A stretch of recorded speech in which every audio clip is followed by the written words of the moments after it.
इसी गुफा से सीधे भाई जाया जाता था तो शाही हमाम, इसे भूलभुलैया के नाम से भी जाना जाता है। जो शाही पुल है जो उसी 15वीं शताब्दी में उसका निर्माण किया गया था। सामने की तरफ जो आप किला देख रहे हैं, इस किले का नाम है शाही किला। और इस किले का जो इतिहास है और जो अंदर का नज़ारा भाई वो मैं आपके सामने पेश करूंगा। और चैनल को जरूर सब्सक्राइब कर दीजिएगा क्योंकि ऐसी हिस्ट्री वाली वीडियो आपके लिए भाई हम लाते रहेंगे। इस किले का निर्माण फिरोज शाह तुगलक ने जौनपुर आबाद करने के 3 साल बाद 1362 ईस्वी में कराया था। और इस किले में समय के साथ में बहुत से परिवर्तन हुए। इस किले में अंग्रेजों के समय में बहुत से युद्ध लड़े गए, राजा इदारत के द्वारा इसमें बहुत से युद्ध लड़े गए, वह भी इतिहास में आपके सामने पेश करूंगा। और सबसे पहले भाई आप यहाँ पर जब देखेंगे तो एक आपको लाल लखौरी ईंट पे 6 फीट या फिर 5 फीट ऊंची एक पिलर दिखाई पड़ रही होगी। इस पिलर पे जो भाई आप ये शब्द देख रहे हैं ना, यह शब्द फारसी में लिखा हुआ है और इस शब्द का मतलब होता है, इस लिखावट में कई इतिहासकारों में मतभेद भी हैं। कहा जाता है कि हिंदू मुस्लिम के एकता बनाने के लिए राजा ने इसे लिखवाया था।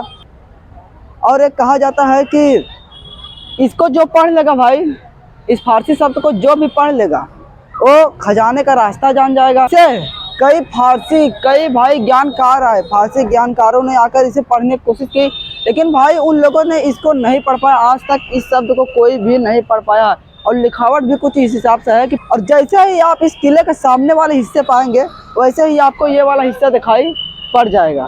तो आइए चलते हैं हम आगे वाले हिस्से में। फिरोज शाह तुगलक ने भाई जब इसका निर्माण करवाया था तो उन्होंने अपने एक सरदार जिनका नाम था इब्राहिम बरबक, उन्हीं से इसका पूरा ठेका देकर चले गए थे इब्राहिम बरबक को, और उन्हीं ने ही इसका पूरा निर्माण कराया था। और आगे का जो ये आप हिस्सा देख रहे हैं भाई, ये गेट वाला ना, इस गेट को मुनीर खाना ने बनवाया था। और इस हिस्से पर जो आप लाल पीला वाला हिस्सा जो आर्किटेक्चर देख रहे हैं, इस आर्किटेक्चर को उज्बेकिस्तान का जनक कहा जाता है, क्योंकि भाई इसे हम बोलते हैं गेलेन स्टाइल। और गेलेन स्टाइल का जो जनक थे वो उज्बेकिस्तान से आए थे। जब मुगलों ने उज्बेकिस्तान से बहुत जब बाहरी देश से बुला रहे थे बड़े बड़े योद्धाओं के, तो उन्हीं से ये कारीगर भी आए थे जो यहाँ पर गेलेन स्टाइल की जो नीला आपको सफ़ेद सफ़ेद चमकती हुई जो आपको हिस्सा दिखाई पड़ रहा है भाई, ये उज्बेकिस्तान से ये कारीगर आए थे। और एक बात मैं यहाँ पर आपको बताना चाहता हूँ भाई, जो मुनीर खाना से पहले जब यहाँ के जो सूबेदार थे उनका नाम था अली कुली खान, और अली कुली खान के बाद यहाँ के सूबेदार बने मुनीर खाना। अली कुली खान को अकबर ने मौत के घाट पहुँचा दिया था। इसलिए पहुँचाया था क्योंकि अली कुली खान ने अकबर के खिलाफ बगावत कर दी थी, और बगावत करने के बाद अकबर यहाँ पर अपनी सेना लेकर आए और अली कुली खान को मौत के घाट पहुँचा दिया।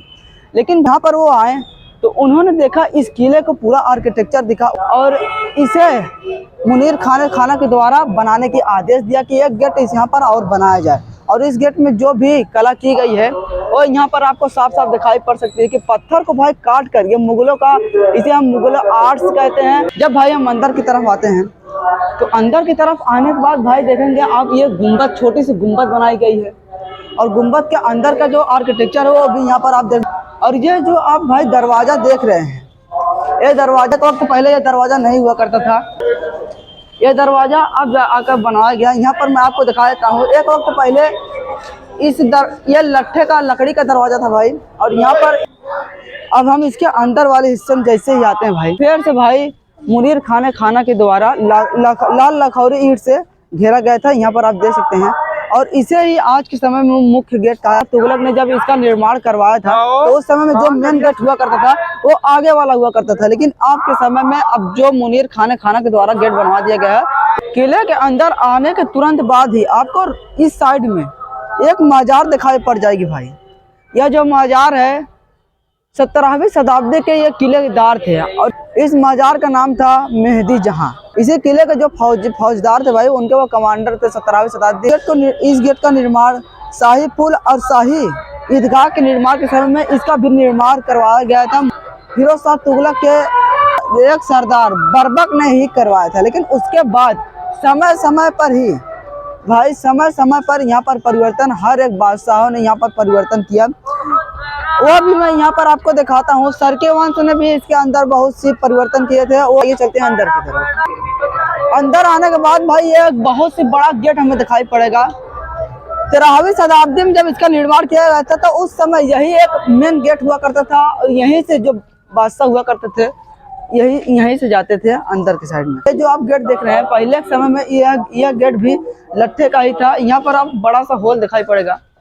इससे पता चलता है कि उस समय जब इसका निर्माण किया गया था उस समय इसका लकड़ी का ही दरवाजा था। और जब ऊपर के साइड भी देखेंगे तो आपको भी वहाँ पर होल दिखाई पड़ेगा, वहाँ पर आपको होल दिखाई पड़ जाएगा। वो दरवाजा जो लकड़ी का दरवाजा हुआ करता था उसे बंद खोलने के लिए ऊपर से एक होल दिया गया था। और उसे जो आपको ये वाला हिस्सा दिखाई पड़ रहा है ना भाई, ये वाला हिस्सा अंदर का जो हिस्सा दिखाई पड़ रहा है, इस वाले हिस्से में सेना क्या करने के लिए यहाँ पर आया। पहले यहाँ पर उनकी चेकिंग की जाती थी, फिर उसके बाद उन्हें अंदर भेजा जाता था। वहाँ पर सेना 2 तैनात किए जाते थे। किले के अंदर आने के बाद जो मेन गेट हुआ करता था उस समय का, उसके अंदर आने के बाद कुछ इस प्रकार से गेट दिखाई पड़ता है, आप देख सकते हैं। इस किले में अक्सर अकबर बादशाह आकर सिंहासन पर बैठा किया करता था और काज संभाला किया था। अकबर का शासन था इस किले पर, जो कि यहाँ पर एक सूबेदार संभाला किया करते थे। उसके बाद भाई यहाँ पर समय के साथ में बदलाव होता रहा। फिरोज शाह तुगलक ने जौनपुर को आबाद किया। उसके बाद अपने जिनका चचेरे भाई के नाम पर, जिनका नाम था वास्तविक नाम था जौना खां, और उन्हीं के नाम पर इस जगह का नाम जौनपुर रखा फिरोज शाह तुगलक ने। और आज इसे जौनपुर के नाम से ही जाना जाता है। और उसके बाद 14वीं शताब्दी में इस जगह पर सरकी राजवंशों का शासन हो गया। इब्राहिम शाह सरकी ने इसके अंदर बहुत से बदलाव किए।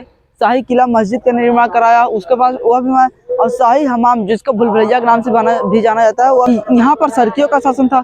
उसके बाद जब सिकंदर लोधी ने इस किले पर आक्रमण करके इस किले को काफी ज्यादा नुकसान पहुंचाया भाई, इसके हर एक दीवार को जर्जर कर दिया था, पूरा तोड़ दिया था। उसके बाद फिर जब हुमायूं का समय आया तो हुमायूं ने इसका काफी अच्छे से मरम्मत करवाई और वह भी यहाँ पर आकर बैठा किया करता था सिंहासन पर, जो कि यहाँ पर आपको साफ तौर पर दिखाई पड़ सकता है। देख सकते हैं आपकी लाल लाखौरी ईंट से ये सब जो चेंज करवाए गए थे, तो पत्थर जो तोड़े गए थे सिकंदर लोधी द्वारा यहाँ पर आक्रमण करके सरकियों को, उस समय सरकी समाप्त हो गए थे। लेकिन जितने भी इसके पत्थर थे, झांझरी मस्जिद के जितने पत्थर थे, खालिस मुखलिस मस्जिद के जितने पत्थर थे, वो अकबर के सूबेदार मुनीर खान के द्वारा शाही पुल में लगवा दिए गए थे। उसे हुमायूं ने रिपेयर करवाया और यहाँ पर आकर अपना राजगद्दी संभाला किया करता था। इस किले के चौफेर से आप देखेंगे तो आपको यह किला पूरा खुला ही दिखाई पड़ेगा।